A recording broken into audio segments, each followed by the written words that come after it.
ہم سب کے لیے بہت ہی رنج و غم کی بات ہے۔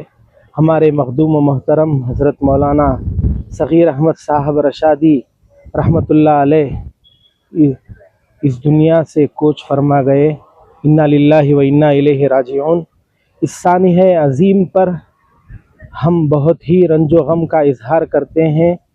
آنکھیں پرنم ہیں اور دل غم سے چور ہے۔ حضرت امیر شریعت کرناٹک دامت رحمۃ اللہ علیہ کی خدمات کا اور تدریسی خدمات کا طویل سلسلہ ہے۔ حضرت نے دارالعلوم سبیل الرشاد میں نصف صدی سے زائد خدمات اور اپنی تدریسی خدمات سے اس ادارہ علم و عمل کو زینت بخشی ہے۔ ہم سب مغموم ہیں، ہمارے دل غم سے معمور ہیں۔ آپ حضرات سے گزارش ہے کہ آپ حضرت کے لیے دعا فرمائیں۔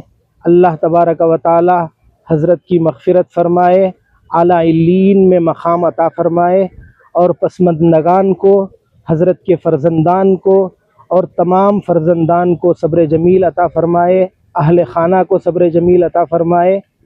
میں انہی بات پر اپنی بات کو ختم کرتا ہوں۔ السلام علیکم ورحمۃ اللہ وبرکاتہ۔ یہاں پہ دیکھنے کے لیے خواتین کے بھی انتظام ہے؟ جی، جلسہ گاہ میں ایوان علامہ ابو سعود میں حضرت کو دیدار کے لیے رکھا جائے گا، اور ایک طرف پردہ باندھ کر مستورات کا انتظام ہے، اور ایک طرف سے سارے حضرات، مرد حضرات داخل ہوں گے، حضرت کا دیدار کر کے دوسرے راستے سے نکل جائیں گے الحمدللہ۔ اور صبح 10 بجے انشاءاللہ، کل صبح 10 بجے بروز منگل 10 بجے حضرت کی نماز جنازہ ہوگی، ادا کی جائے گی، اور اسی مدرسے کے احاطے میں حضرت کی تدفین عمل میں آئے گی۔